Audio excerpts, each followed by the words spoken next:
McGarvey. I am one of the development directors here at HomeWell. And it will be myself as well as Mike talking to you a little bit today about overcoming the fear to achieve your goal of business ownership. The thought of owning a business can be very exciting, but as many of you know, it can also be very intimidating. And taking this leap on betting on yourself and investing in a business is typically, that's the hard part, is actually going forward with it and taking that leap. So today we're going to be talking about some of the things people fear when they're looking at the home care agency and hoping to address those for you guys and really put you a little bit more at ease. So Sam, if you will go to the next slide. So fear can come from several different sources, right? When it comes up, you might have the naysayers at home. Maybe it's a fear of failure. Maybe it's a fear of missing out on time with family or a change in lifestyle, whatever it can be, right? There's many different things, but ultimately it's our job to help you be able to navigate these and educate you and provide you the information so that they're not peeking out their head so much, right? Now, everybody that goes through this process, even when they get down to the final day of signing, is a little bit nervous. But they say that nervous energy is very similar to excitement, right? You can't really tell the difference between the two. And so we are here to help that nervousness channel into excitement and really help launch and propel your business. So a few of the things that we see that are coming from us are going to be on the next slide. First one will be competition. And many of you know competition in business is not necessarily a bad thing, right? It's needed. It's validation that the service or product of that business that's being delivered is needed. And home care is no different. So talking about that senior potential, we all hear the statistics. Baby boomers are turning 65 at a rate of over 10,000 per day now. But what this means for you as a business owner is that's an ever-growing customer base without you having to do anything. So many industries, let's talk about fast food, right?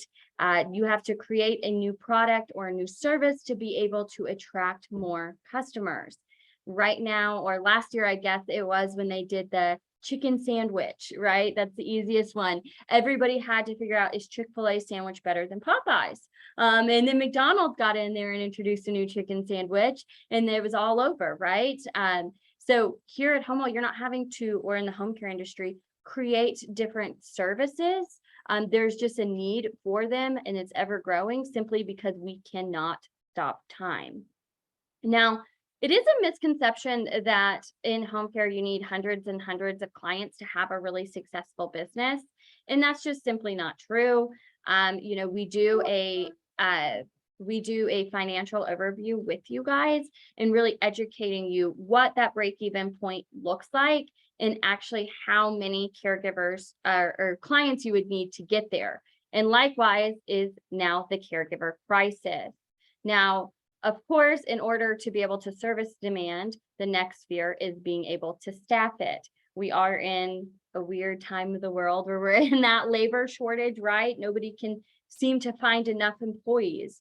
And here in the home care agency, here in home care, this is something that we've been dealing with for a long time, just simply because there is such a strong demand out there. That we need as many caregivers to service it as possible. Now, I think that this is more of a learning curve and an educational process when our franchise owners are coming in.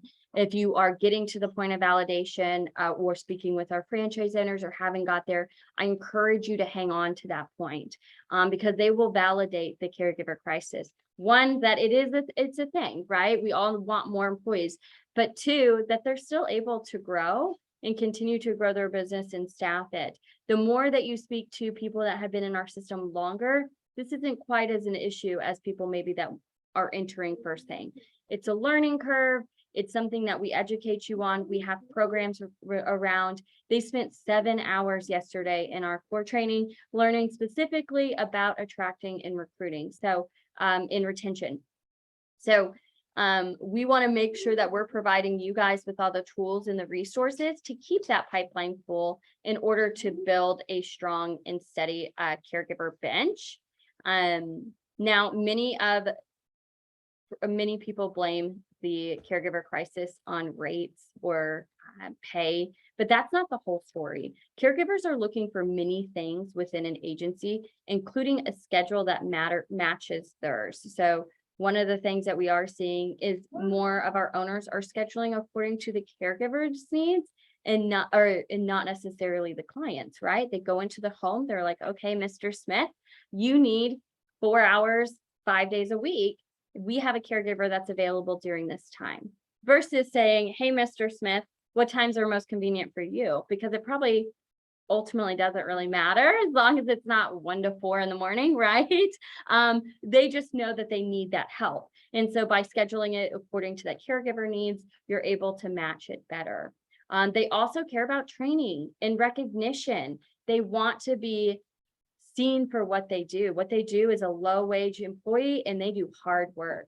So making sure that you're acknowledging that, having caregiver of the month, having incentive bonuses, in communication and the right supervisor, right? So not only going and making sure your client thinks that the service is satisfactory, but checking on that caregiver. Hey, how's Mr. Smith been for you? How are you liking, servicing his home? How are you feeling about that? And just following up with them as well.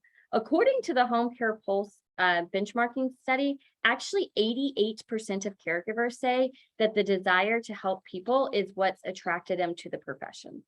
It's not the pay.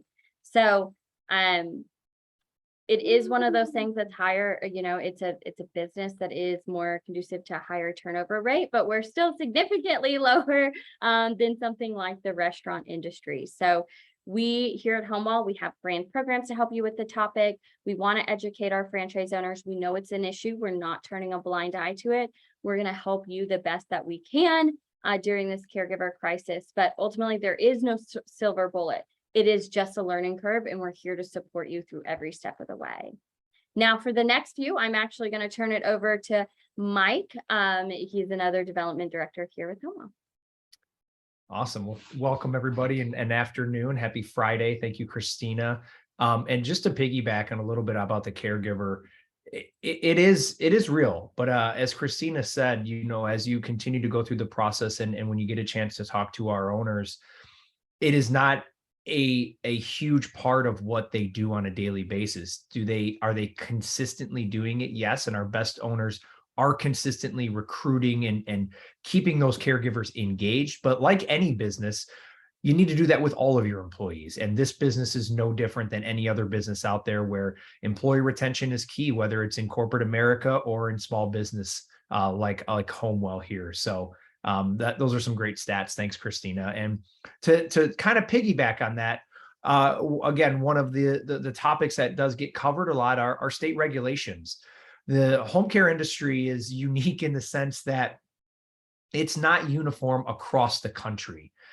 Each state has their own regulations as far as what is needed to open up a home care agency, what is needed to provide the services, and how to go about doing that. And here at HomeWell, obviously, we have a litany of resources for our owners to understand those regulations, how to navigate those waters. So when you go to open up your home care agency, you are in the best possible spot to succeed and be successful based on whatever those state regulations are. As you know, they vary from state to state to county. So what we have done is we have partnered with a third-party vendor that all of our owners have access to really dig in and understand what are those state regulations, how does my agency comply with those, and how am I able to navigate those regulatory waters so I can make sure our agency is above and beyond the best in our area. Again, it's something that when people are starting to learn about the home healthcare space, it's a concern, and obviously it should be. But that's why we here at HomeWell, we have a process in place so you don't have to think about it. We're going to help you, lead you through that regulatory state, whatever they may be, to make sure that your agency is well situated to be able to handle anything that the state will throw at you from a regulatory standpoint. Sorry, Sam, next slide. Thank you. So when we talk about this, I love this slide because it really is talking about um, when is the right time, right? When is well, I have to wait until this part of my life happens or that part of my life happens to really jump into owning a business. And this goes for any business. There never really is a right time. As my wife and I often joke, we have 4 kids. When was the right time for the first one versus 3 and 4? Let's be honest, there never was a right time. We never had the perfect situation. And frankly, we never had enough money to be able to handle all of that. But at the same token, it's no different in business. You have to look at all the factors. And I think as everybody goes through this learning journey of, business ownership, what can the business do for me, but also what can I do for the business and what is my skill set? You're never going to have the perfect scenario. I think the best thing that as clients and candidates, they go through the process and they learn about the opportunity can do is really take all the things into consideration. And at the end of the day, make the decision to say, yes, this is for me, or maybe not this at this time, it's not for me. But what I have found and through not only here at HomeWell, but in my personal life with owning businesses is there's never a perfect time, but the perfect time might be right now for you, and to take that jump off that cliff.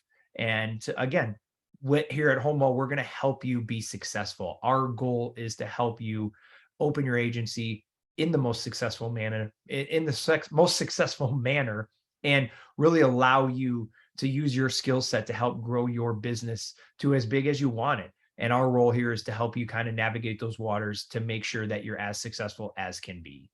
Next slide.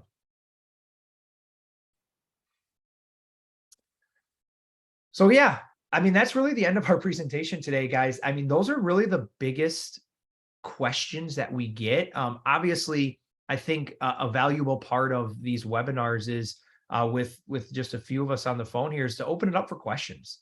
Christina, as long as you're all right with that. I think there's a lot more to dig into when it comes to the fear of owning a franchise. And obviously with Halloween right around the corner, it's always a fun topic for us to discuss, but it is scary and that's okay. It's supposed to be scary. That's normal. We've all been there. We all go through it, whether it's a job change, a life circumstance, or really evaluating, hey, how do I take what I know and apply it and start to build my own asset? So from here,